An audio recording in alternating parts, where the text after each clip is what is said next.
Donc, je reprends le cours de mon exposé pour essayer de tenir dans le schéma, le plan que j'ai indiqué.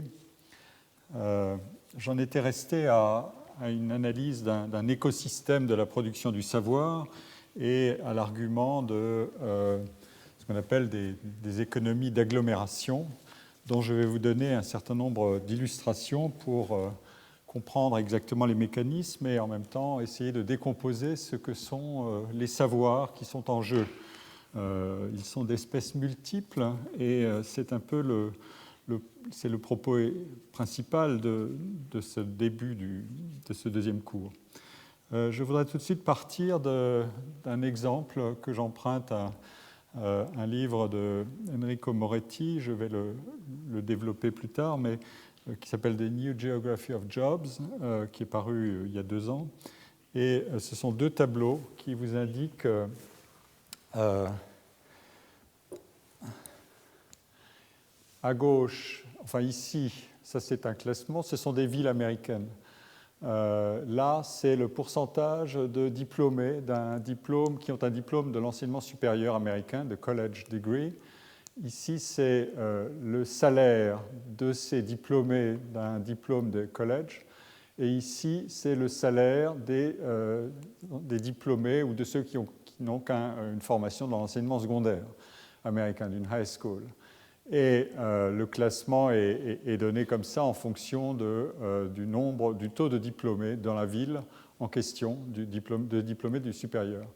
Ce qui est intéressant, c'est d'observer que le salaire de ces diplômés, on contrôle par ailleurs les fonctions qu'ils exercent. Il n'y a pas, c'est toute une série de contrôles statistiques qui sont faits, qui résonnent donc à emploi donné, à fonction donnée et à métier donné.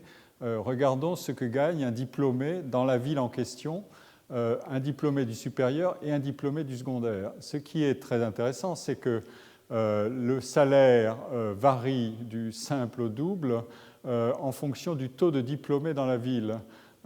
Et non seulement le salaire des gens très diplômés, mais aussi le salaire des gens très peu diplômés. Ce qui est un fait intéressant qu'il va falloir expliquer. Et on a ici la fin de la distribution. L'auteur est allé jusqu'à examiner plus de 300 villes.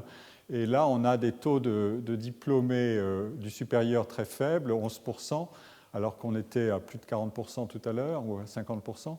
Et on a les mêmes calculs sur les salaires des diplômés du supérieur et du secondaire. Et vous voyez que les salaires, sans que la corrélation soit absolument parfaite et linéaire, mais les salaires dégringolent pour les diplômés du supérieur, ils sont très inférieurs à ce qu'ils étaient dans le haut du classement.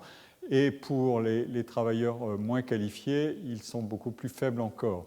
Donc il y a un phénomène étrange qui est que non seulement on comprend bien que les salariés qui ont des diplômes élevés peuvent gagner beaucoup d'argent, mais ils le gagnent davantage dans les villes où il y a beaucoup de leurs collègues travailleurs qui sont aussi très diplômés. Et d'autre part, les travailleurs peu qualifiés, eux aussi, sont pris dans le mouvement. Leurs salaires sont variables en fonction de l'écosystème dans lequel ils travaillent. Encore une fois, à métier donné.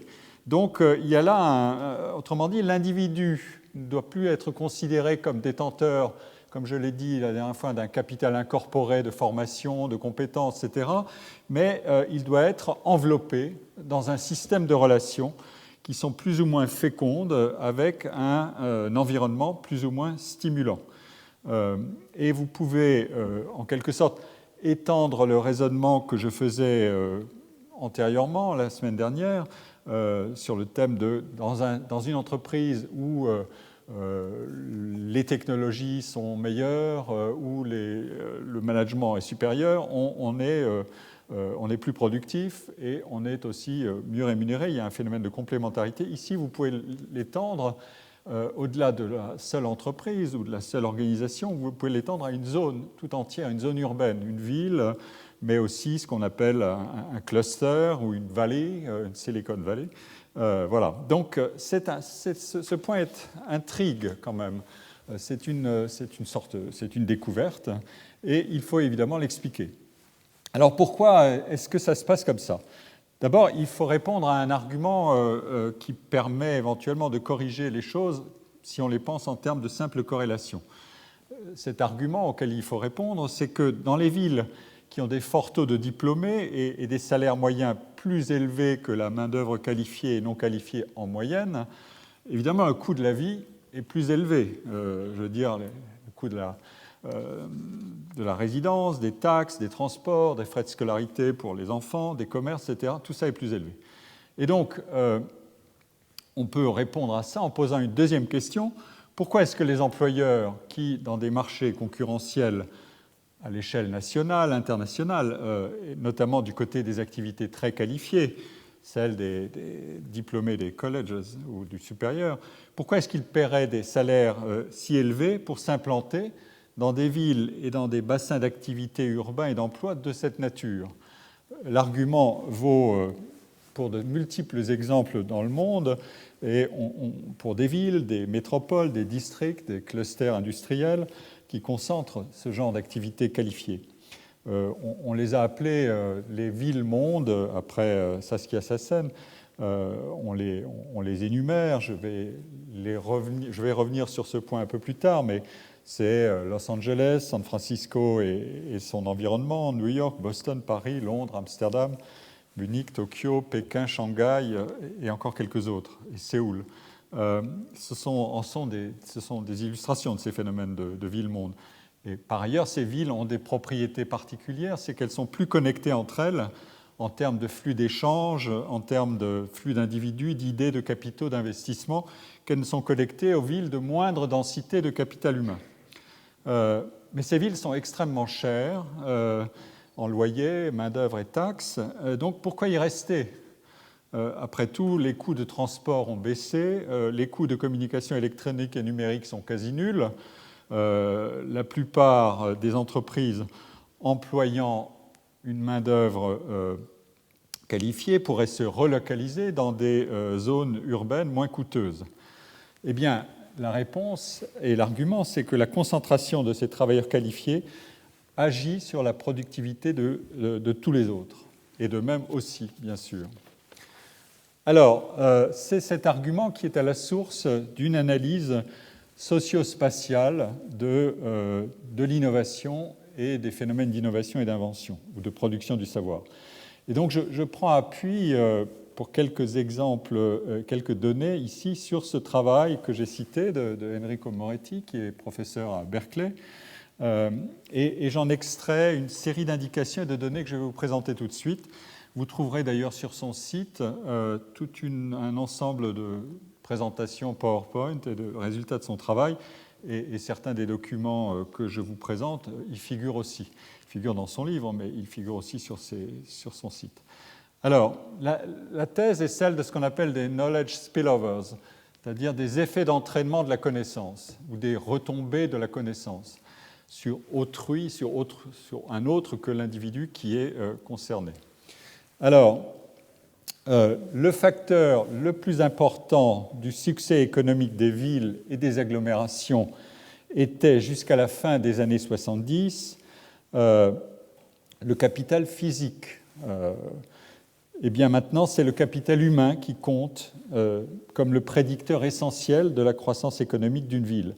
Par capital humain, on entend le niveau et la qualité de la formation des individus avant d'entrer en emploi, mais aussi l'intensité et la qualité de la formation incorporée à l'emploi dans l'exercice même du travail, avec ses incidences sur la santé, l'espérance de vie, le bien-être personnel dont j'ai parlé antérieurement.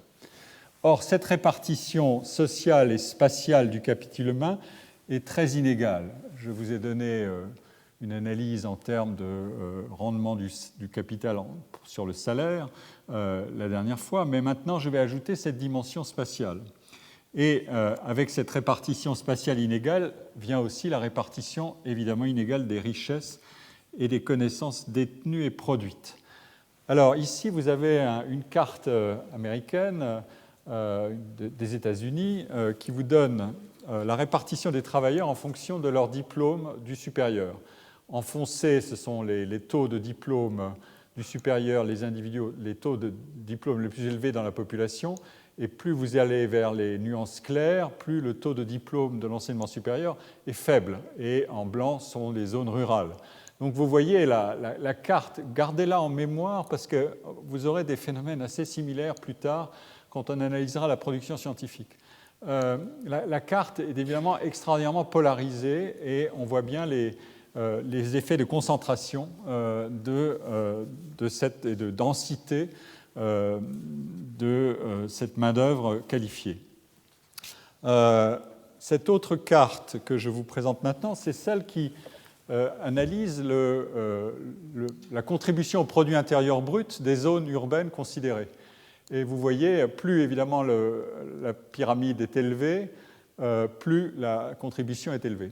Et donc, on a un phénomène, là encore, qui montre une très grande polarisation, d'ailleurs sur les deux côtes et sur le bord du golfe du Mexique, de la concentration de production de richesse par kilomètre carré. L'analyse est faite par kilomètre carré.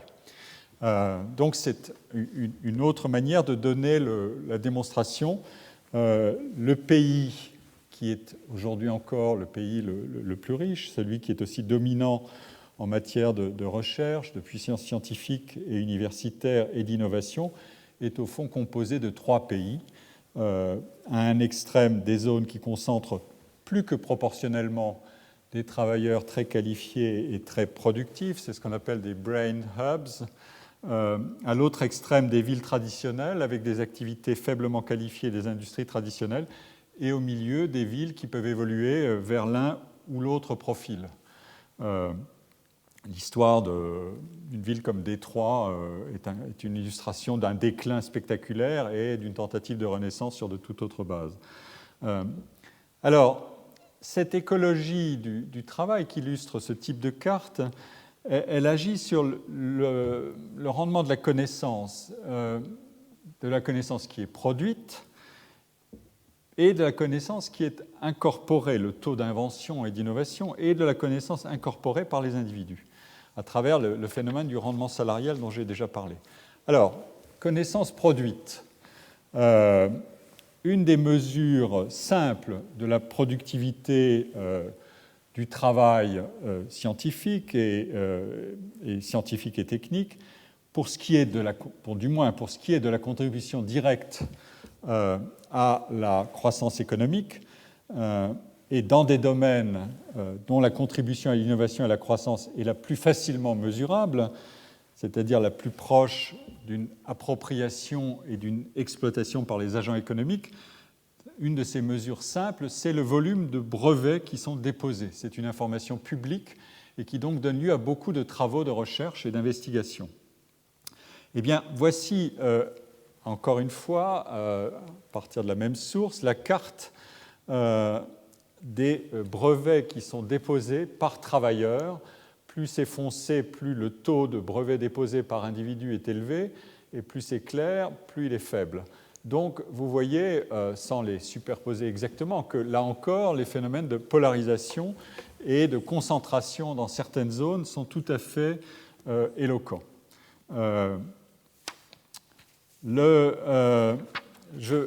L'autre point, donc une fois que j'ai parlé de la connaissance produite, j'en viens à la connaissance incorporée dans le capital humain individuel. Et ce que j'ai présenté tout à l'heure à travers une série de villes, on peut le généraliser.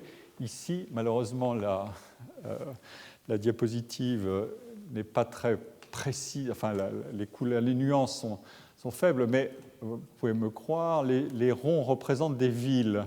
Et en bas, on a la distribution des diplômés du supérieur, et en haut, on a le salaire des diplômés de l'enseignement secondaire ou de ceux qui détiennent une formation de l'enseignement secondaire. Et donc, ce que je disais tout à l'heure à travers une série d'exemples de villes, ici, on le systématise à travers une corrélation. Il y a une droite de corrélation.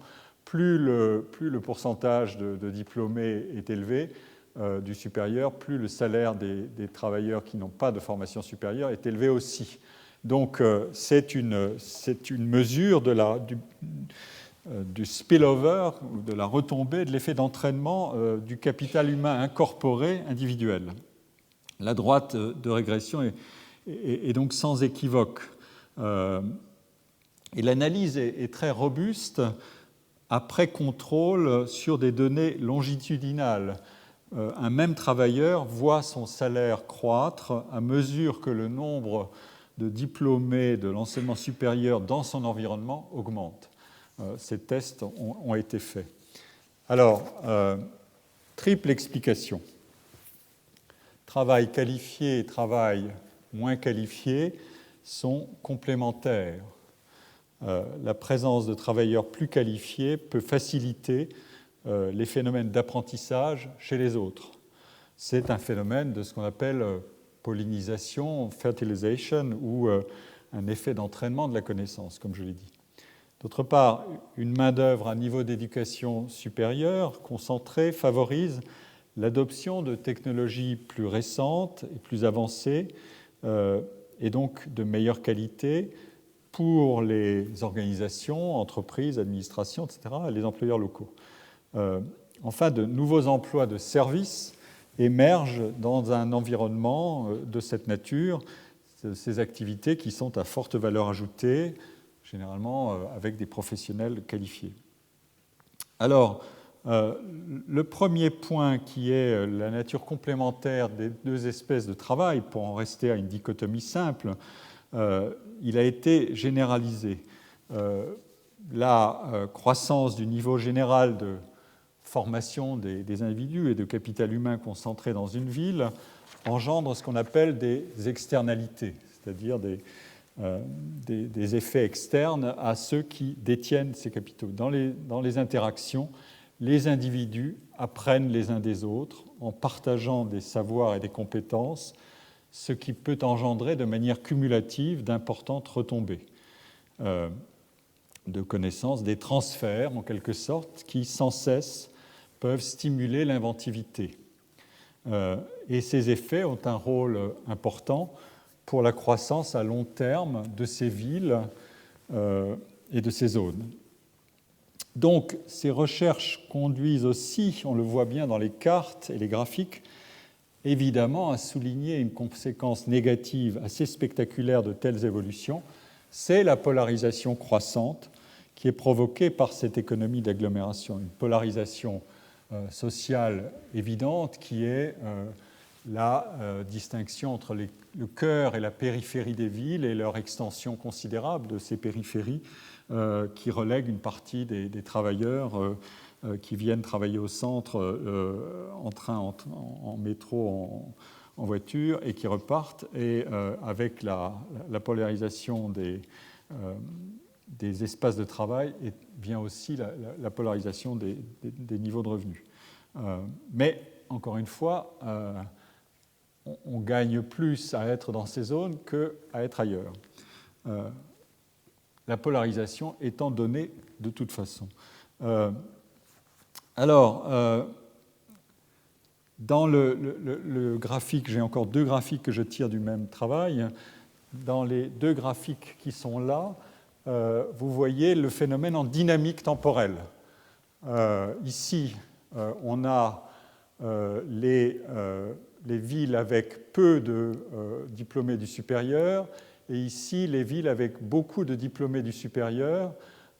Et on voit que la proportion des villes qui ont des diplômés du supérieur, elle augmente rapidement depuis 1980, alors que le rendement en termes de salaire, il suit les mêmes dynamiques. Ça, ce sont les villes avec des salaires relativement faibles. Ça, ce sont les villes avec des salaires élevés, toujours selon le même principe d'analyse.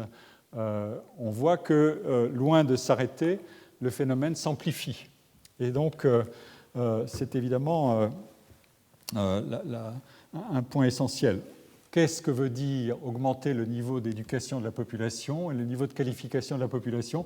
Vous voyez qu'il faut le faire passer par une série de filtres pour l'ancrer spatialement et l'ancrer socialement. C'est ça le message, en quelque sorte, de ce genre d'analyse. Et l'écart entre les villes qui concentrent beaucoup et les villes qui concentrent peu n'a pas cessé d'augmenter, là aussi. Les effets d'entraînement que met en évidence cette série de graphiques peuvent se résumer ainsi. La productivité du travail augmente avec la teneur en qualification de l'écosystème de travail.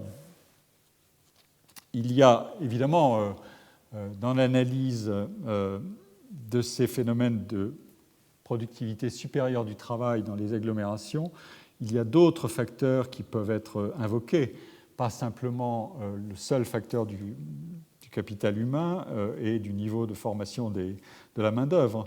On en cite habituellement deux autres, qui sont le caractère dense des marchés du travail et de l'activité. Autrement dit, ces mondes, ces zones urbaines concentrent beaucoup d'entreprises, beaucoup de producteurs et de consommateurs et beaucoup d'activités de services. Et cette agglomération spatiale des acteurs rend les transactions plus faciles et plus efficaces, contrairement à l'idée qui voudrait que la densité est une sorte d'encombrement, de chaos, de frein à l'échange parce que il y a trop de monde. Eh bien non, c'est le contraire. On trouve plus facilement des partenaires de travail, d'échange qu'on recherche dans ces zones-là. Il y a donc un effet de densité et un effet de taille. L'avantage est décisif, notamment pour des actifs très qualifiés, aux spécialités professionnelles très pointues, qui ont plus de facilité à trouver des partenaires ou des clients que dans des zones moins denses et moins peuplées. Et l'avantage est bien sûr aussi du côté de la mobilité de la main-d'œuvre, de la mobilité d'emploi et de la moindre exposition, comme on sait, à un chômage durable en raison de la concentration des employeurs. La deuxième autre caractéristique qu'on cite habituellement pour expliquer ces effets d'agglomération et leur rendement, c'est l'implantation de multiples activités de services très spécialisées, qui est beaucoup plus aisée dans ces zones-là qu'ailleurs, des services juridiques, des services d'information, du marketing, de l'ingénierie, du conseil en management, en innovation, du financement de start-up, du droit de la propriété intellectuelle, des facilités de transport et de logistique, etc. Et beaucoup de ces services, ce qui est important à noter, doivent être fournis en contact direct. C'est le contact direct qui permet d'apprécier les besoins, les caractéristiques du service à rendre et qui facilite en quelque sorte les tâtonnements pour parvenir au bon résultat. Donc la proximité spatiale joue un rôle considérable. On ne peut pas dématérialiser tout et il y a un gain à matérialiser la relation et l'interaction, mais pas n'importe comment, dans des espaces denses. Évidemment, la grande question, c'est de les rendre aussi soutenables, ces lieux, en termes d'existence. C'est un des grands défis de ces zones urbaines qui concentrent aujourd'hui 20% des villes, concentrent 80% de la population. Donc le défi est évidemment considérable. Mais on ne voit pas le mouvement s'inverser. Alors, ces facteurs de densité, de proximité et d'interaction, de facilitation des échanges interindividuels agissent sur la production et l'échange de connaissances à travers ces interactions. Et donc, mon objectif en vous présentant ce type de travail, il en existe beaucoup. J'ai choisi celui-là parce qu'il est novateur, il a été très commenté et il apporte des résultats récents. Mais les résultats sont assez convergents, même si le jeu scientifique, c'est le test de ces hypothèses et l'essai de la tentative de les mettre en discussion ou de les falsifier pour voir si elles sont robustes, etc. Mon objectif, donc, en vous présentant de tels travaux, il est double. Premièrement, je souhaite mettre en évidence la relation qu'il y a entre différentes catégories de savoir. Encore une fois, c'est un thème qui est sous-jacent à tout l'exposé que je fais devant vous aujourd'hui. Il y a plusieurs espèces de savoir. Il faut savoir comment elles contribuent et dans quelles relations elles sont. Et la relation entre ces différentes catégories de savoir et les différentes formes de transmission de ces savoirs. Il y en a de plusieurs espèces. Il y en a par l'interaction formelle, l'apprentissage en situation pédagogique, mais il y en a par l'interaction qui sont plus difficiles à mesurer, à observer, qui sont plus invisibles, mais qui sont puissantes. La preuve figure dans ce type d'effet. Et je le fais afin d'examiner quel est l'effet de cette relation entre catégories de savoir et formes de transmission des savoirs sur la capacité de produire de nouveaux savoirs. Donc des inventions, des innovations, des idées neuves, et sans considérer a priori que seule la spécialisation est la mère de tous les progrès de connaissances, de toutes les inventions, de tous les enrichissements en connaissances. En somme, il s'agit de coupler la notion d'incorporation de savoir dans ce qu'est le capital que détient chaque individu, les notions d'effet d'entraînement des savoirs dans les interactions entre les agents et les effets d'agglomération ou de masse critique que constitue la concentration de détenteurs de savoir afin d'obtenir ces chances plus élevées de spillover, de débordement du savoir d'un individu vers d'autres individus, hors de simples mécanismes d'acquisition formelle et de transmission pédagogique. Et donc la question qui suit la deuxième est comment et où croît le plus vite la production de connaissances, non pas simplement de connaissances disponibles à l'usage de chacun comme des biens publics, mais aussi des connaissances exploitées à des fins d'innovation. Alors, cette deuxième question fait l'objet de beaucoup de travaux, mais aussi de controverses, qui touchent à la question de l'autonomie de la recherche scientifique académique, ou au contraire à l'emprise que peut créer l'engagement des chercheurs dans l'exploitation des connaissances par les firmes qui en tirent parti sur des marchés face à des universités et des centres de recherche qui aujourd'hui, de fait, doivent se procurer des ressources auprès d'un nombre accru de financeurs et de partenaires dont tous n'appartiennent pas au monde du non-profit et de la libre appropriation des connaissances considérées comme des biens publics. Le troisième point que je vais traiter, c'est qu'est-ce qu'il faut en conclure sur la géographie de la production scientifique. Avant de vous donner des réponses, je veux préciser, puisqu'on me l'a indiqué dans une interaction à la fin du dernier cours, quelques éléments de vocabulaire. Qu'est-ce que j'appelle science, recherche, développement, technologie, invention, innovation ? Rapidement. La science, mettons, pour faire assez vite, c'est la recherche et la production d'une connaissance qui est jugée valide ou vraie par la communauté des pairs à partir de l'observation des faits et de l'accumulation des savoirs passés. Donc le travail scientifique part de conditions initiales qui sont connues de tous, dans la communauté en tout cas, et cherche à produire des résultats qui n'étaient pas connus.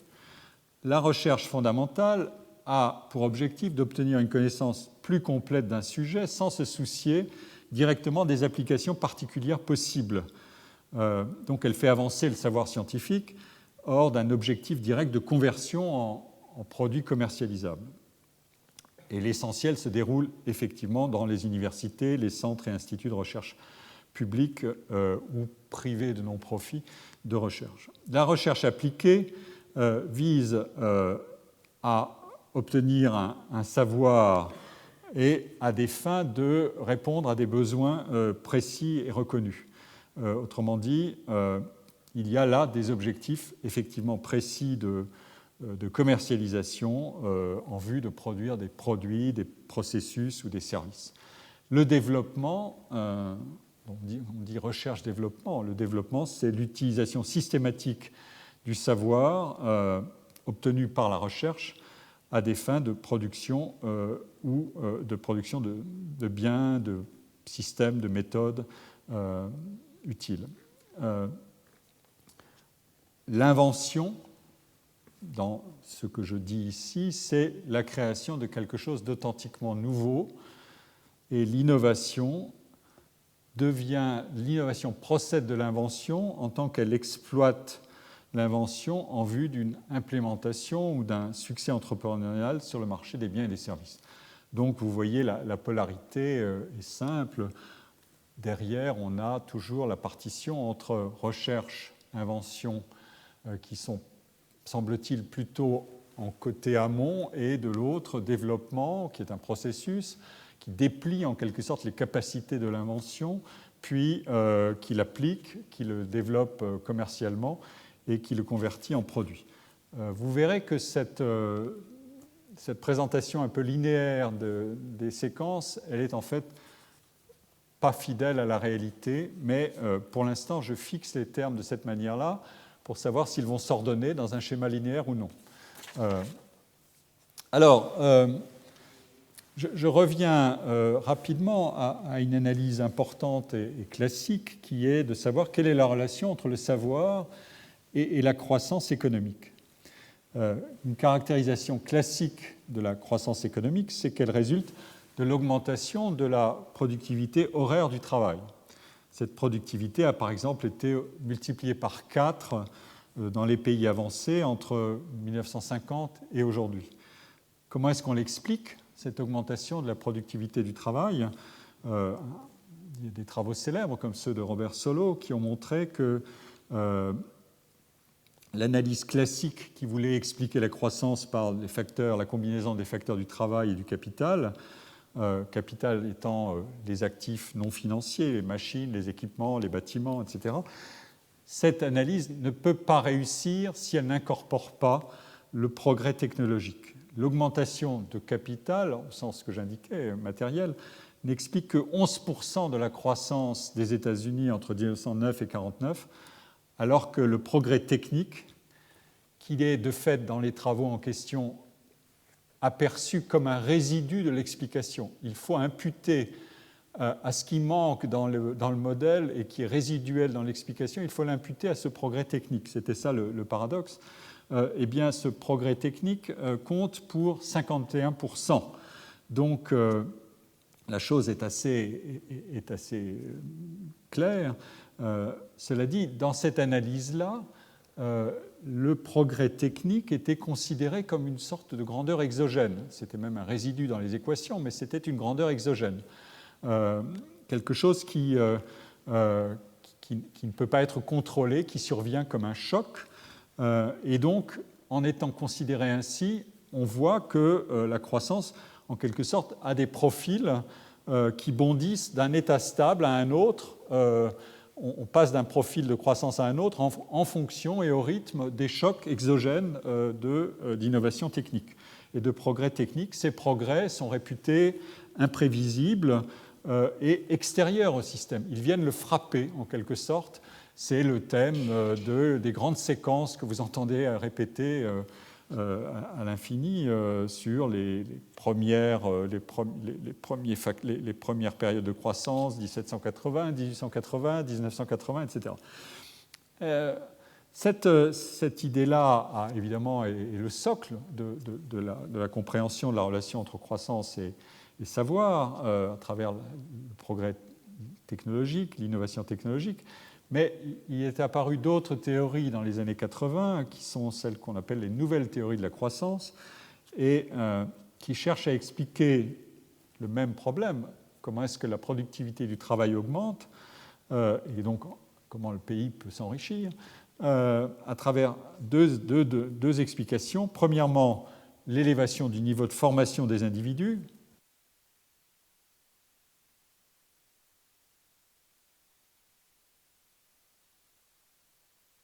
Je vous en prie. Vous avez fait vite. Très bien, merci beaucoup. Alors, pour développer cette analyse des nouvelles théories de la croissance ou de la contribution du savoir à la croissance, il faut retenir un point essentiel, c'est que cette définition du savoir doit être approfondie pour faire apparaître autre chose que la formation initiale comme levier de productivité. J'ai dit la semaine dernière que le savoir constitué en capital individuel, c'est-à-dire acquis par un individu, c'est bien un bien personnel qui est incorporé, c'est un actif personnel des individus. Ils ont investi, les familles eux-mêmes, parfois à grands frais, comme dans les pays où les études coûtent très cher, et ils en attendent quelque chose. Ils ont sacrifié éventuellement du salaire pour des études très longues, etc. Ils en attendent quelque chose qu'il va être le rendement de cet investissement. Et il se trouve que le savoir n'est pas un bien propriétaire. Le savoir, comme l'écrit mon collègue Dominique Forêt, qui est à Lausanne, qui est un spécialiste de l'économie de l'innovation et de la connaissance, le savoir peut être caractérisé d'une triple manière. On reste dans l'idée que le savoir est un bien public. Mais qu'est-ce que c'est que cette espèce de bien public ? C'est un bien, premièrement, dont on ne peut pas empêcher l'utilisation et la réutilisation par quiconque. Tous ceux qui le veulent en disposent. C'est un bien qui est fluide et portable. Même un secret d'entreprise est bien difficile à conserver très longtemps. Les informations et les connaissances qui proviennent des membres de l'organisation sont presque impossibles à contrôler. Il y a des réseaux informels d'échange d'expériences, de coopération, etc., où tout simplement on met sur le marché les produits technologiques et les concurrents peuvent tout de suite les démonter, les observer et les répliquer. La recherche scientifique en est un exemple encore beaucoup plus magistral.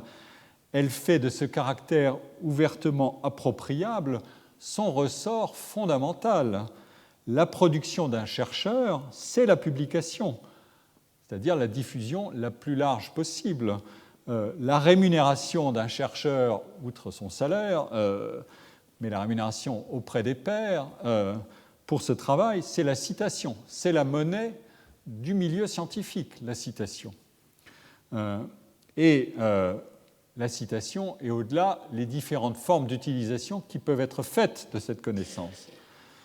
La réputation de quelqu'un se mesure au taux d'utilisation des connaissances qui sont appropriées et réappropriées ou recombinées, du moment qu'elles sont affectées à leur auteur, ce qui est un point intéressant. Deuxièmement, c'est un bien non rival. N'importe qui peut recourir à une connaissance et s'en servir une fois ou s'en servir un nombre indéfini de fois sans que l'utilisation de ce savoir lui coûte rien une fois qu'il y a accédé et l'a incorporé. Autrement dit, le coût marginal de l'utilisation est nul. Et en l'utilisant, cet individu n'en prive pas autrui. Un nombre infini d'agents peuvent utiliser exactement le même savoir, la même connaissance, simultanément ou non, pour un nombre potentiellement infini de fois. C'est donc un bien inépuisable. Il n'y a pas beaucoup de biens inépuisables. En voilà un. Transmettre des connaissances par quelque canal que ce soit est un jeu à somme positive. C'est un point essentiel. J'ai parlé de ça dans ma leçon inaugurale, j'y tiens beaucoup. Où sont les mondes et les biens qui déclenchent des jeux à somme positive et non pas des jeux de conflit de chacun avec tous les autres pour s'approprier des biens rares. La connaissance est un bien dont l'utilisation engendre des situations gagnant-gagnant, si vous voulez. Tous les participants à la situation de transmission ou d'apprentissage sont gagnants dans ce jeu-là. Enfin, c'est un bien cumulatif. La connaissance est un ingrédient de la production de nouvelles connaissances qui vont enrichir ou déclasser les précédentes.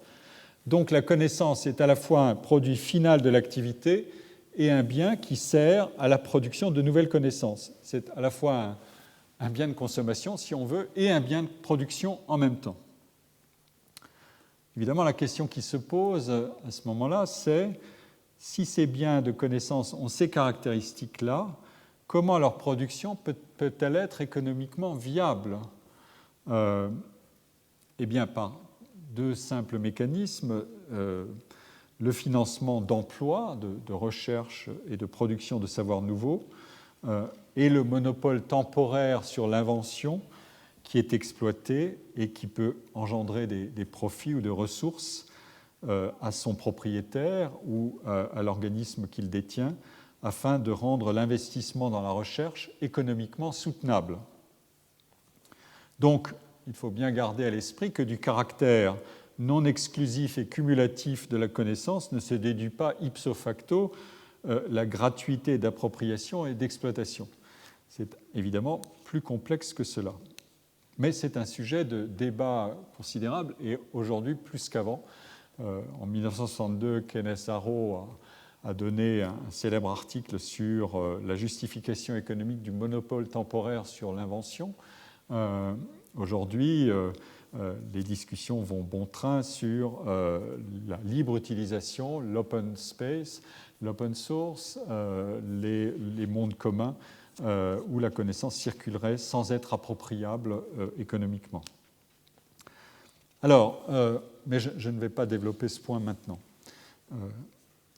Ces caractéristiques que je viens de préciser me permettent de dire ceci, de classer le savoir en deux catégories. Je suis peut-être un peu en retard sur mes...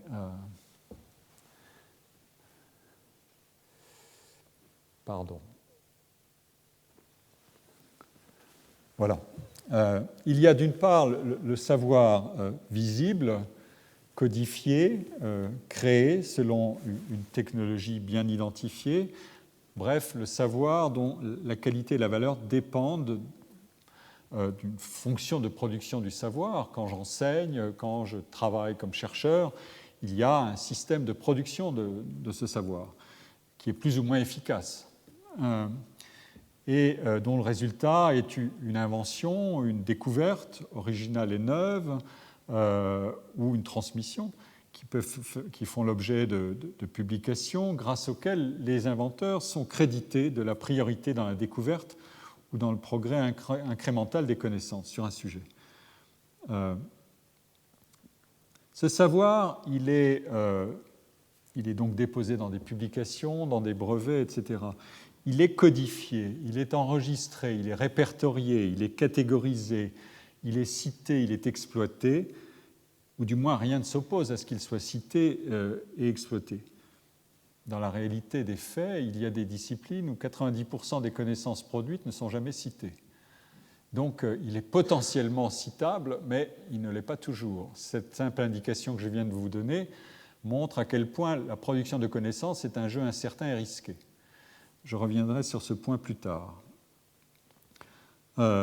Donc ce savoir a ses producteurs et ses moyens de production, ses localisations des centres de recherche, des universités, et de manière croissante, ses vecteurs de travail en collaboration. Et il obéit à un processus incessant de raffinement et de transformation, qui est visible et qui est traçable de plus en plus. Ici, je dois donner 3 caractéristiques saillantes de la production de ce savoir et qui sont les conséquences directes de sa codification et de la recherche constante d'une augmentation de la productivité du travail de connaissance à travers les innovations dans la fonction de production du savoir. Quelles sont ces 3 caractéristiques ? Rapidement, je les donne et je vais les détailler. Recours massif à la collaboration, facilitation des collaborations à distance ou à très longue distance, et concentration de la production dans un certain nombre de zones denses. Donc, je suis bien sur le terrain que j'ai indiqué tout à l'heure. Alors, premier point, le recours de plus en plus massif à la collaboration, à des collaborations qui peuvent être intra- ou académiques ou extra-académiques. dans les sciences sociales actuellement, c'est une parenthèse, une incidente, dans les sciences sociales aujourd'hui, il existe des laboratoires de recherche dans des entreprises comme Google, Facebook, Apple, Orange, qui recrutent par partenariat ou même sur des emplois permanents des chercheurs académiques de très haut niveau. Des collègues américains comme Joel Podolny, célèbre pour des travaux sur les statuts et les réputations, ont été embauchés par Apple University. Duncan Watts, un physicien devenu sociologue, qui est à Columbia, travaille avec des entreprises comme Yahoo ou Google, et évidemment a accès à des bases de données et des technologies, et aussi un environnement de travail avec des ingénieurs et des chercheurs assez sophistiqués et fortement sélectionnés, qui transforment évidemment le jeu des collaborations. Et l'histoire est à peu près la même, mais antérieure, pour le monde des biotechnologies. Le partage entre public et privé est beaucoup plus incertain dans ce domaine-là que dans certains autres. Ici, je vais vous montrer un travail absolument formidable qui a été réalisé par des chercheurs américains qui ont publié ce travail dans Science, qui s'appelle Rushdie, Jones et Yuzi, Brian Yuzi, qui est à Northwestern, qui montre le poids de plus en plus important de la recherche en collaboration dans la production du savoir.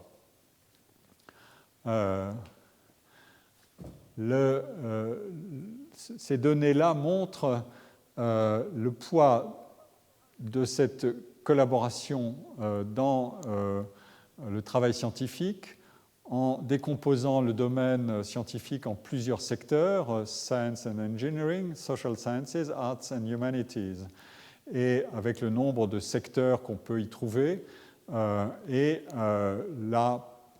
le nombre de la progression du travail en collaboration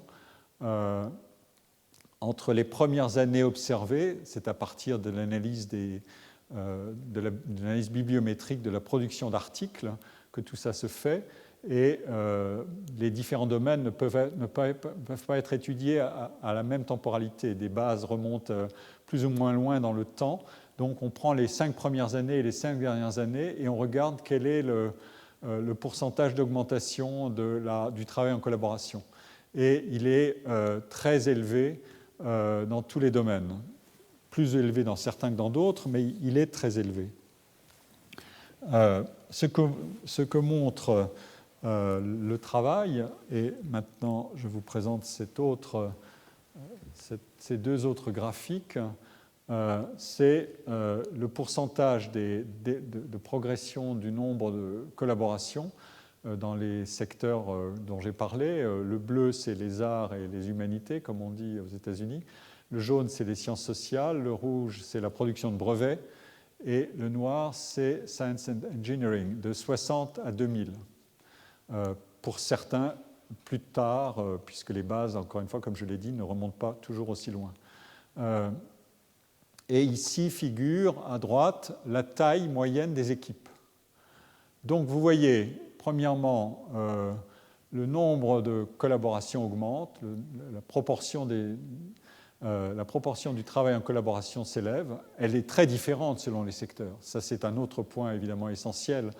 Il faut rappeler en permanence, quand on parle de science, qu'on parle d'un ensemble de monde qui est à l'intérieur de lui-même très, très varié et parfois très hétérogène. Il y a un certain nombre de socles communs, mais il y a énormément de différences. Et comme je l'ai déjà dit, c'est une musique qu'il faut garder sans arrêt à l'esprit, que la différence interne est considérable. Eh bien, vous voyez que les trends sont à la hausse, même si pour les arts et les humanités, vous voyez bien que le pourcentage d'augmentation est beaucoup plus faible que pour les autres secteurs.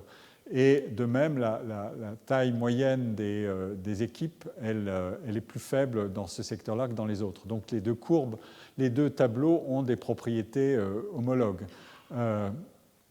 Mais ici, on a la taille moyenne, et donc, encore une fois, certains secteurs des sciences et de l'engineering sont beaucoup plus ouvertes et composées de collaborations multiples. Je laisse de côté les cas extrêmes où vous avez des articles qui comportent 500 ou 1000 signatures. Mais à l'inverse, ici, on dépasse difficilement, on va vers plus que 1, mais c'est progressif et pas très rapide. Et là, dans les sciences sociales, quand même, le progrès est très, très marquant pour se rapprocher progressivement d'un autre, du modèle dominant. Le travail en collaboration est tout à fait, se développe assez vite, ou très vite. Et vous me direz, très bien, mais est-ce que ça a une incidence sur la valeur du travail? Et c'est ici que le propre de ce genre d'article, c'est un commentaire qui est paru dans Science, il est très court, il fait 3 pages, mais il concentre une masse absolument extraordinaire d'informations qui sont visualisées, mais qui sont produites et traitées avant d'être disposées sur des graphiques. Mais il faut avoir un génie du graphique en soi pour concentrer l'information, sachant que l'attention des lecteurs, elle est brève. Le propre du monde scientifique, c'est qu'il se publie des centaines de milliers d'articles chaque semaine, et que donc, pas tant d'un seul domaine, bien sûr, mais que pour capter l'attention, il faut évidemment concentrer l'information. Alors, ici figure l'impact du travail en termes de citation.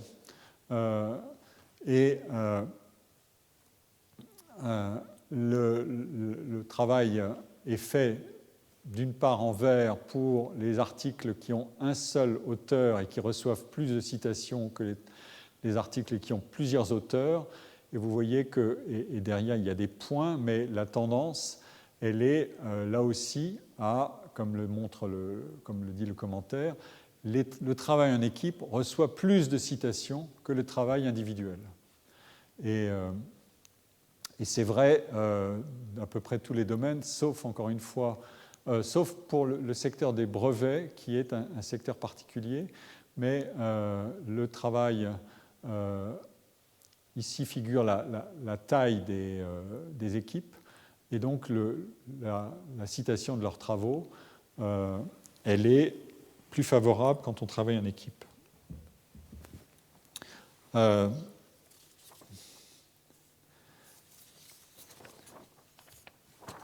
On peut maintenant procéder, et là, encore un dernier exemple, c'est la progression dans le nombre de citations reçues par les équipes par rapport à par rapport à ceux qui travaillent individuellement. Et vous voyez que le nombre de citations reçues par les travaux en équipe ont augmenté dans le temps. C'est la courbe des 5 dernières années, ça c'est la courbe des 5 premières années, en fonction des secteurs d'activité. On voit que le nombre de citations, de très nombreuses citations, on va jusqu'à 100 000, à 10 000 et plus, le nombre de citations augmente dans le temps pour les travaux en équipe. Là encore, c'est un résultat qui corrobore l'argument de base. Le travail en équipe est à la fois plus fréquent, plus productif et donne lieu à des travaux plus visibles. Alors, une deuxième manière d'analyser ce problème de la collaboration, comme je l'ai dit tout à l'heure, c'est la distance entre ceux qui collaborent. Ici, je m'appuie sur des travaux de Waltman, Thyssen, Van Eck, qui sont sur la globalisation de la science. Et on part d'un indice de copublication, donc on repart du même problème, c'est quel est le taux de production en copublication, en co-auteur, et quelles sont les collaborations internationales. En vert, c'est l'ensemble des copublications, des publications en co-autorat, et en bleu, c'est les collaborations internationales. Et ici figure à droite le nombre d'auteurs par article. Vous voyez que de 80 à 2010, encore une fois sur des bases massives de données, vous voyez que le nombre d'auteurs augmente et la proportion des collaborations internationales augmente et la proportion des collaborations, de toute façon, augmente elle-même. La question qui est posée par ces auteurs, c'est mais est-ce que la distance joue pour faciliter le travail ou pour le contrarier? Et ici, ils ont mesuré la distance kilométrique entre les co-auteurs d'un article. Et ils ont calculé ça à partir des adresses. C'est ce qu'on appelle le géocodage des papiers scientifiques. Chaque papier est signé par un auteur qui a une localisation. Il appartient à une institution. Et donc, on regarde la distribution kilométrique moyenne entre les auteurs, et on voit que cette distribution kilométrique moyenne entre les auteurs qui collaborent n'a pas cessé d'augmenter. Les chiffres sont en kilomètres ici, on passe de 250 à presque 1600 entre 1980 et 2010. Donc, on voit bien que la science s'est mondialisée physiquement à travers la distance et néanmoins à travers l'intensité croissante de collaboration. La distance augmente, mais la collaboration augmente aussi. Les explications sont assez simples, mais le phénomène doit d'abord être mesuré, vérifié et décrit. Et ici, on a une décomposition en trois courbes qui est la distance moyenne, la grande distance et la très grande distance. Et vous voyez que les chiffres, le pourcentage, les chiffres sont tous à la hausse. La distance n'est pas un obstacle. La collaboration franchit l'obstacle de la distance de plus en plus facilement.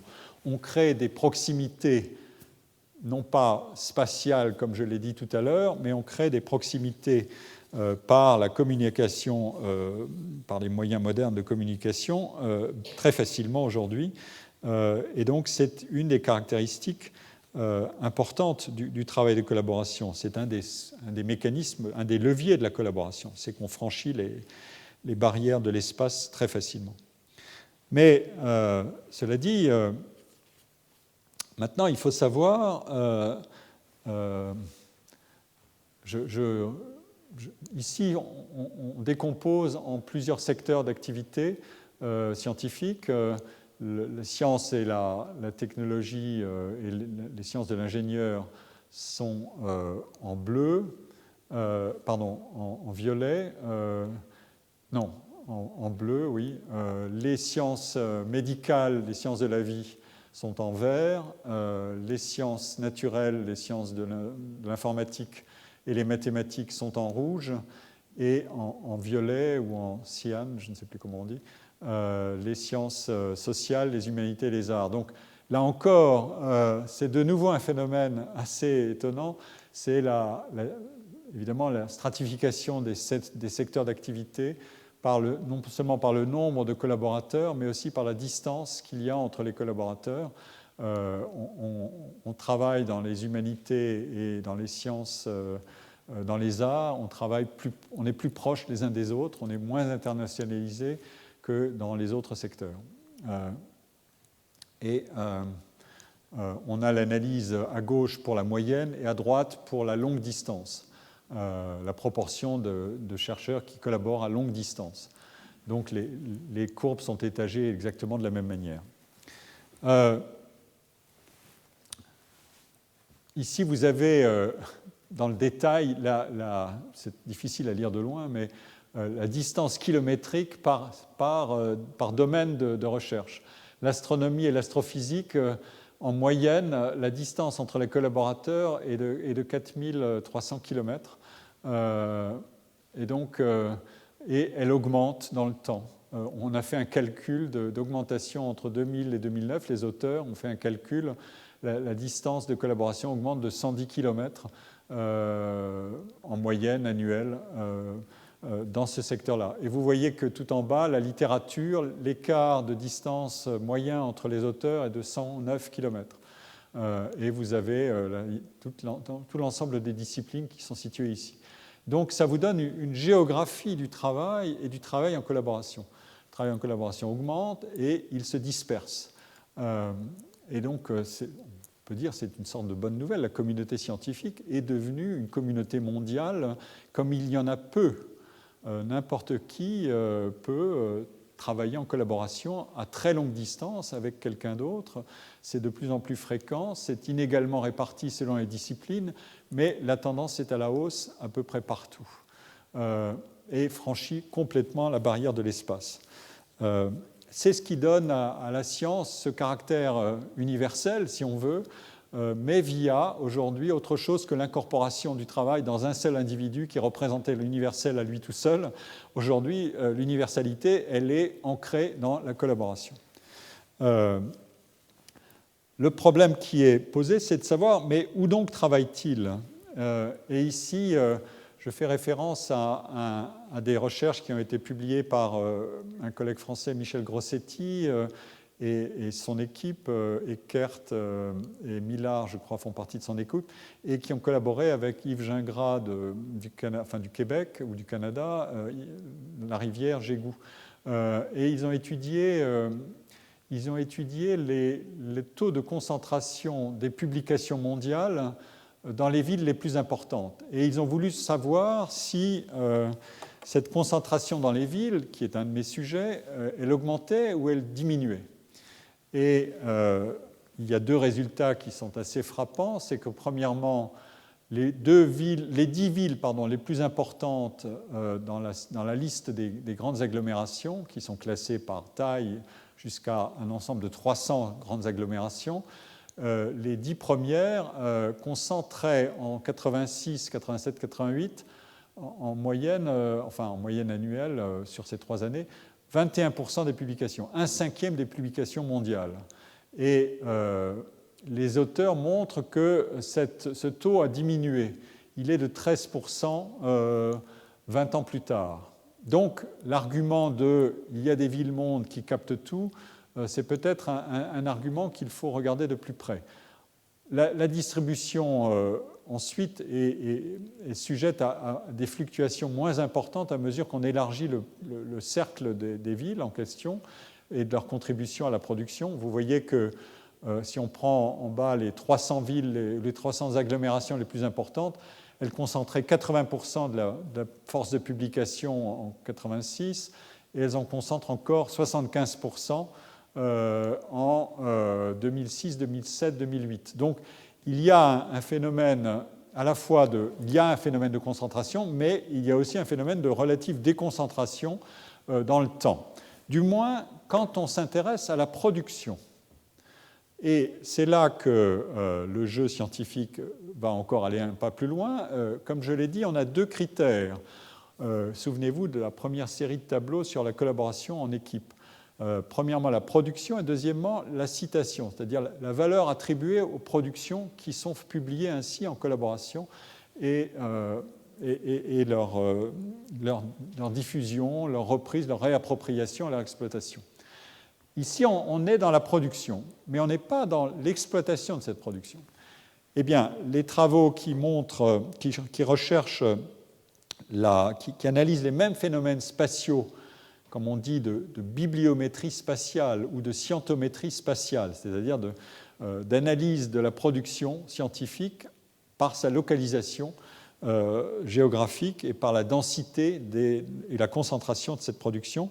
Des travaux s'intéressent en fait à la question. Ici, je finis sur le travail de Grossetti, Gingras et leurs collaborateurs, qui donne une liste des villes, des grandes villes, Tokyo, Pékin, Paris, New York, etc., toute une série de grandes villes, et qui montre leur part, leur contribution à la production du pays. Tokyo contribuait pour 34% à la production de tout le pays en 87 et contribue encore pour 32% en 2007. Paris contribuait pour 45% en 1987, mais pour 35% en 2007, dans la base qu'ils exploitent. Donc on peut faire une analyse par zone urbaine assez précise. Mais maintenant, j'en viens à ce sujet que j'évoquais à l'instant, qui est la qualité de la production. Et ici, vous avez la carte de l'Europe, et c'est tiré d'un travail de Bornemann, Leidersdorf et leurs collaborateurs, qui analyse l'excellence dans la production scientifique et qui en donne une vision géographique à partir de sources, de bases de données qui sont disponibles. Ils donnent même toutes les formules pour refaire le travail, comme on le fait aujourd'hui, et voilà comment les choses sont données.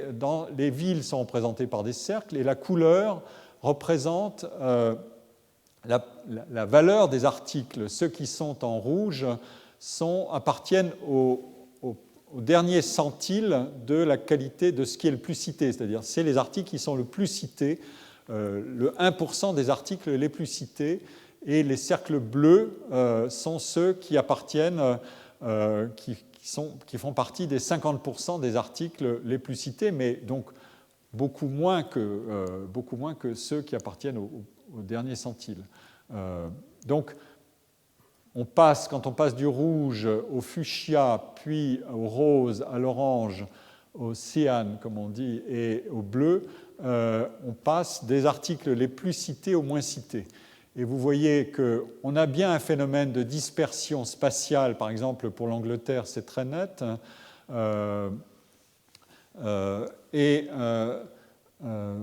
Là, ce sont les neurosciences. J'ai oublié de le préciser. Il y a 3 cartes. Je vais vous les montrer toutes les 3 rapidement. Ce sont les neurosciences.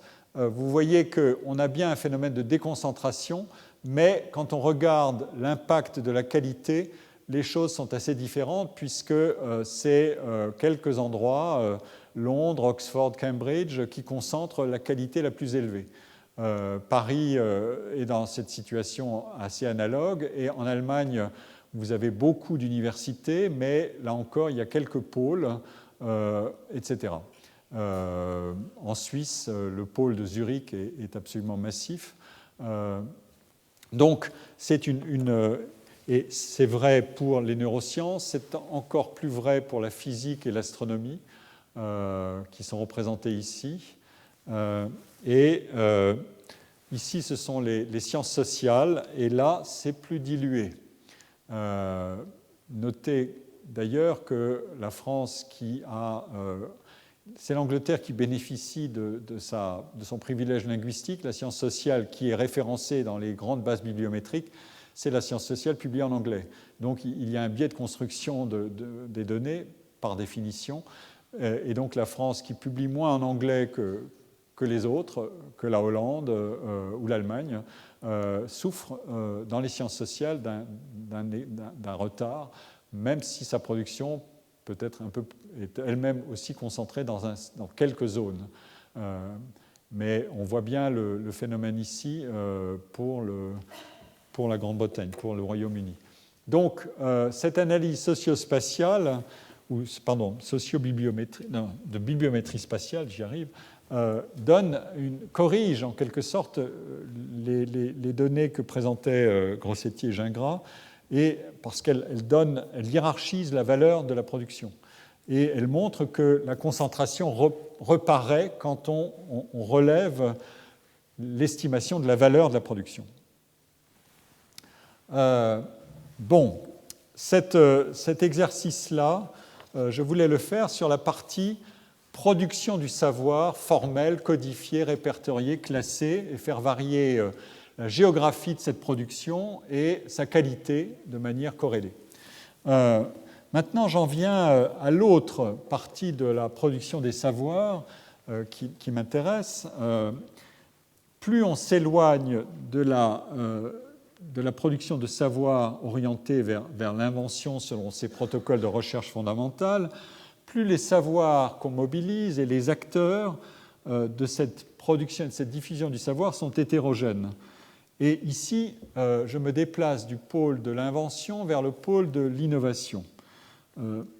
Et si je confronte ou mets en contraste en quelque sorte l'activité d'invention et l'activité d'innovation, selon la définition que j'en ai donnée tout à l'heure, c'est en quelque sorte pour mettre en tension une définition mertonienne du savoir, c'est-à-dire une activité autonome à vocation universelle, désintéressée, autogouvernée, contrôlée par les pairs, à l'abri des forces du marché, comme à l'abri des jugements ou des sollicitations des profanes, des non-scientifiques. Tout ça fait partie d'un système de définition des conditions de réalisation de la production scientifique selon Merton, qui est un des auteurs influents, Robert Merton, de la sociologie des sciences depuis longtemps et qui a connu un regain d'intérêt ces dernières années à travers sa fameuse analyse des inégalités par avantage cumulatif. J'y reviendrai plus tard. Je mets donc cette définition mertonienne de la production scientifique en tension avec une définition de la production de connaissances qui est beaucoup plus composite et qui est orientée vers des finalités plus pratiques et généralement, mais pas exclusivement, commerciales. Ce sont les innovations qui existent dans toutes sortes d'activités, marchandes et non marchandes. Et donc le problème que je vais examiner maintenant, il se décompose ainsi. Que savons-nous des processus de production de connaissances impliqués dans l'innovation? Deuxièmement, que pouvons-nous en dégager pour l'analyse des relations entre invention et innovation? Et troisièmement, comment se comportent les acteurs des deux mondes, celui de l'invention et celui de l'innovation? Est-ce qu'ils sont associés? Est-ce qu'ils sont rivaux? Est-ce qu'ils sont partenaires? Est-ce que les uns s'opposent aux autres? Est-ce qu'il y a des résistances de la part de certains d'un monde par rapport aux autres? C'est le fameux thème de la marchandisation de la science ou de l'entrepreneuriat académique qui est soulevé par une partie des scientifiques du pôle invention et recherche fondamentale. Mais il faut dire aussi, et je le montrerai, que les différences entre les disciplines sont ici très considérables aussi. Et enfin, comment ces débats entrent-ils en résonance avec les transformations des systèmes d'enseignement supérieur et de recherche? Alors,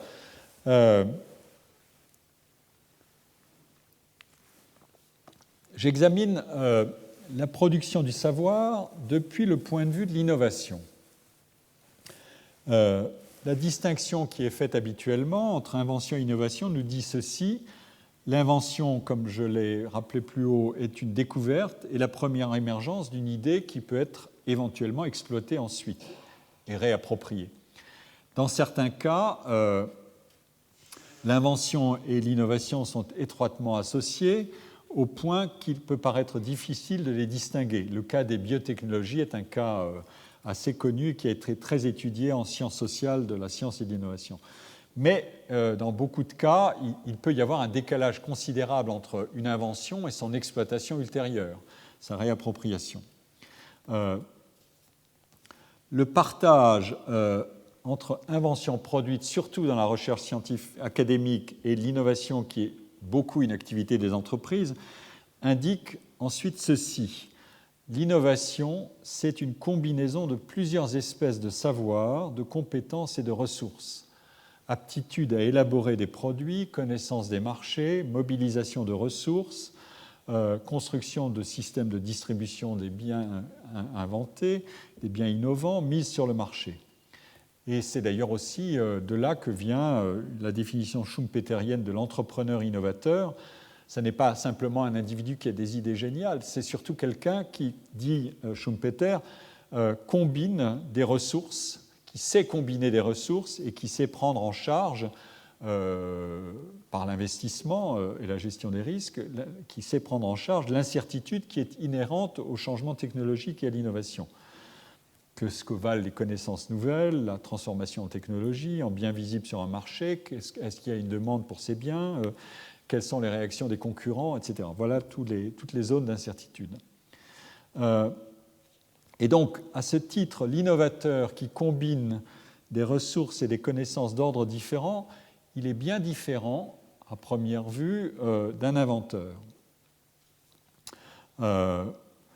Les recherches sur les innovations font apparaître aussi que la production de savoir ne correspond pas, de ces savoirs multiples, ne correspond pas du tout à un schéma linéaire comme celui que j'indiquais tout à l'heure. Le schéma linéaire, c'est celui quand on examine la littérature sur la question de l'invention et de l'innovation, le schéma linéaire, c'était celui qu'avait mis en avant un célèbre rapport écrit et rédigé par Vannevar Bush en 1945, qui était destiné à définir un programme public de création d'un système scientifique, d'un système de production scientifique américain et un système de financement de la recherche. Est sorti de ce travail de cet auteur, de ce rapport, est sorti la National Science Foundation après 1945. Et selon la définition que donnait cet auteur, pour donner une représentation de la science qui permettrait de la convertir en action efficace de financement, l'idée était de dire il y a une succession bien définie d'étapes. Il y a la recherche fondamentale d'abord, la recherche appliquée après, le développement, la production et le marketing, et au bout du compte, si tout va bien, la croissance économique est au rendez-vous. Cette conception linéaire est évidemment idéalement faite pour conforter l'autonomie de la recherche fondamentale, qui, dans cette vision linéaire, c'est celle d'où tout procède. C'est la source, c'est le premier moteur, c'est l'élément critique, ce sans quoi rien ne serait possible. Mais une chose est d'accorder à la recherche fondamentale sa pleine valeur distinctive, une autre est de procéder à un cloisonnement complètement étanche entre une source et des dérivés, en quelque sorte, qui procèdent de la source. En réalité, quand on examine les choses du point de vue de l'innovation, c'est-à-dire du point de vue de l'aval, dans le schéma de Vannevar Bush, on sait que si des innovations essentielles sont bien sûr nées parfois de percées de la recherche fondamentale, beaucoup d'autres n'obéissent pas à ce schéma simplement linéaire. Les entreprises innovent le plus souvent en pariant sur d'éventuelles attentes du marché pour certains produits et services qu'elles veulent développer. Elles commencent par examiner l'état du savoir disponible, elles recombinent des connaissances existantes et c'est généralement quand cette stratégie échoue ou quand l'enjeu est plus radical que la relation avec la recherche devient plus décisive. Et donc c'est en ayant ces voies diverses de l'innovation en mémoire qu'on comprend pourquoi l'expérience des usagers consommateurs ou celle des personnels même de l'entreprise peuvent être elles aussi des sources importantes d'innovation. Sans arrêt, quand on parle à des entrepreneurs, j'avais une conversation récemment avec un responsable de Peugeot qui est la firme automobile française qui a déposé le plus de brevets récents dans l'industrie automobile, et il me donnait exactement ces analyses-là. Une partie des innovations viennent du personnel, d'observation, de modifications à faire. Une autre partie viennent d'analyse de marché, de tâtonnement, de recombinaison de connaissances, d'imitation des concurrents et d'un cran plus loin, et une autre d'initiatives plus radicales, mais qui sont incertaines, dont beaucoup vont échouer, certaines vont réussir. Et donc c'est un ensemble, un mix, et ce mix, il est saturé d'échanges, d'interactions entre des acteurs hétérogènes. C'est ça que je veux dire. Et donc le modèle linéaire, lui, il ignore les phénomènes de feedback, les phénomènes de boucle, en quelque sorte, entre ceux qui font quelque chose, qui tâtonnent, qui essaient d'apprendre, et puis ça ne marche pas, on revient en arrière. C'est un mécanisme dynamique et non linéaire, avec des échecs, des ratés, qui obligent à reconsidérer les décisions amont et éventuellement à faire bifurquer complètement le processus ou la trajectoire de développement d'un procédé nouveau dans une direction qui est totalement imprévue.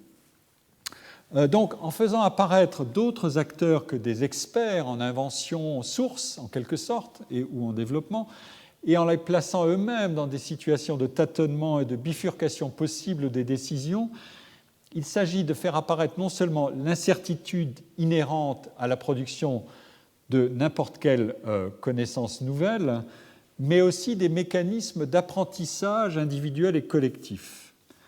Et de fait, l'apprentissage, c'est autre chose qu'une simple accumulation de savoir. L'apprentissage, il implique effectivement d'augmenter le stock de connaissances, mais aussi de le gérer et aussi d'éliminer les connaissances qui sont devenues inutiles. Il y a une phrase célèbre de Nietzsche qui parle de la puissance de l'oubli, de la fonction productive de l'oubli, qui est une valeur essentielle on peut en tirer des préceptes sur le caractère destructeur de l'innovation, comme disait Schumpeter. C'est un phénomène de destruction créatrice qui vient, c'est la même idée, c'est que quand on apprend, il faut savoir oublier aussi. Et dans la typologie des connaissances qu'on produit, figurent deux grandes catégories de mécanismes qui font l'objet de mécanismes d'apprentissage spécifiques, les savoirs tacites, non codifiés, fortement dépendants de contextes locaux et de leur constitution, et des savoirs explicites, codifiés. J'ai parlé des seconds, je vais parler maintenant davantage des premiers, ces savoirs tacites qui sont soit individuels, soit collectifs. Ces savoirs individuels sont le produit d'actions et de pratiques quotidiennes. Ce sont des apprentissages non formels, en partie invisibles, qui sont continuellement mis en œuvre et actualisés. C'est ce que j'appelle la valeur de l'expérience dans le travail, dans les interactions, et qui expliquent qu'on puisse accumuler du capital humain au-delà des connaissances qu'on a acquises initialement. Et ces fameux arguments dont j'ai déjà parlé de Rosen qui décrit l'activité d'un individu comme un mélange de travail et d'apprentissage. Dans le cours même de l'action, on apprend en faisant. C'est une valeur fondamentale, le learning by doing. Et il y a d'autre part des savoirs tacites produits collectivement par le partage des expériences communes. C'est ce qu'on peut appeler la culture d'une organisation, par exemple. C'est un capital de connaissances en partie invisible. Quand on analyse le capital humain d'un individu dans un travail, dans une organisation, on distingue généralement deux choses. Ce qu'on appelle un capital général, c'est quelque chose qu'il peut transporter partout, et un capital spécifique qui est non transférable, qui appartient précisément à ce qu'il a appris dans le site, in situ. Et celui-là, c'est le produit d'apprentissage localisé et collectif. Donc la mise en évidence de ces différents types de savoirs dans la production des innovations, elle a pour corrélat la nature inextricablement individuelle et collective de la production de connaissances et les gains qui sont retirés des interactions, de leur fréquence, de leur diversité, pour rendre possible l'échange et l'enrichissement des différentes espèces de connaissances que j'ai distinguées. Et la nature non linéaire des processus d'innovation exprime bien ce phénomène d'imbrication des deux catégories de savoir. On peut généraliser l'argument et donner de cet argument de la dimension interactionnelle de la production de savoirs nouveaux une vision d'ensemble. Les gains observés à l'agglomération des activités des personnes dans des espaces denses d'interaction reposent au fond sur trois types de mécanismes au plan microsocial et microéconomique. Premièrement, les individus partagent un ensemble de biens et d'équipements indivisibles, tout ce que peut offrir une grande ville en termes de quantité, de diversité d'activités productives, d'activités marchandes, de biens et d'équipements non marchands, de biens de savoir, de lieux de savoir. Tout ça constitue les bénéfices de la variété qui sont liés à la densité de l'espace. Et la diversité des activités qui sont réunies et concentrées dans ces espaces denses peut augmenter aussi les gains de spécialisation individuelle finement différenciés dans le travail, dans la consommation, dans les loisirs. C'est le jeu de la compétition par la distinction individuelle, qui est effectivement fortement corrélée à la résidence dans les grandes agglomérations. Par exemple, pour vous donner juste un exemple assez illustratif, ceux qui regardent le moins la télévision en France habitent Paris. Donc ils ont une gestion de leur loisir qui, alors que la télévision occupe 4 heures de l'agenda quotidien en moyenne des individus. Deuxièmement, en présence d'un grand nombre d'agents, les chances de bon appariement entre les individus et entre leurs compétences, entre leurs préférences, entre leurs spécialités professionnelles, ces chances-là augmentent. De même qu'augmente la qualité de ces appariements pour travailler, collaborer, partager des connaissances et des expériences.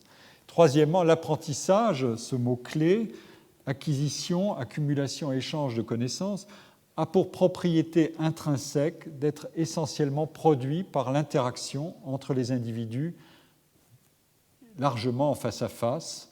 Et évidemment, les grandes agglomérations facilitent ces situations d'apprentissage.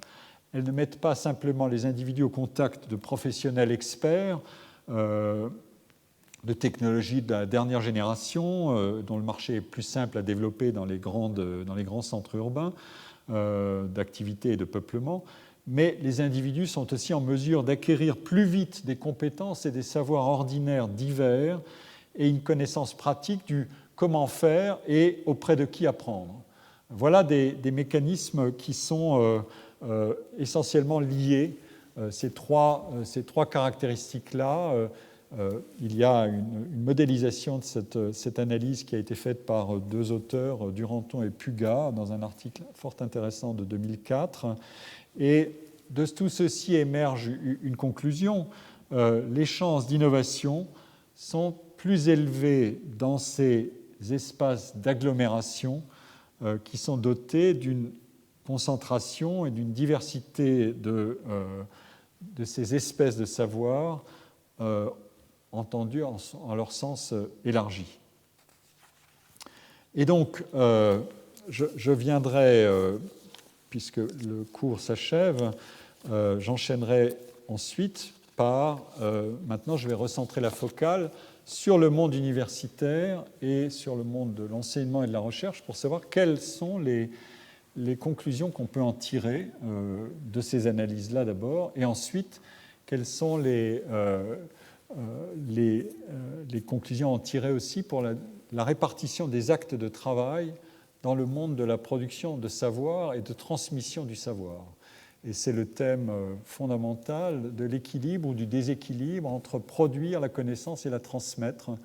L'une des activités est très fortement valorisée mais risquée, et l'autre est essentielle parce qu'elle communique, c'est un bien social public, mais elle est moins prestigieuse. Et donc, la troisième partie de l'agenda aujourd'hui des enseignants-chercheurs et des chercheurs, c'est se comporter comme des petites entreprises, diriger des laboratoires ou collaborer à des équipes, on l'a vu, trouver des ressources, trouver des partenaires à l'intérieur et à l'extérieur de leur monde. Tout ça fait un agenda où, évidemment, les chocs entre les différentes lignes d'activité ne sont pas simples, et d'autant que ces activités sont gouvernées en partie. Elles ne sont pas simplement autogouvernées, elles sont de plus en plus gouvernées. Il faut se procurer des ressources, pas n'importe comment, etc. Donc, je vais maintenant m'engager sur cette voie pour les séances qui viennent, en recentrant la focale sur le monde de l'enseignement supérieur et de la recherche, après avoir exploré les différents types de savoir. Mais évidemment, la mémoire de cette décomposition du savoir en ces espèces différentes doit rester, parce qu'elle va revenir. L'enseignement, qu'est-ce que c'est que le savoir de l'enseignant? Est-ce que c'est un savoir codifiable ou non? C'est une question sur laquelle je vous laisse pour la semaine prochaine, et je vous remercie de votre attention.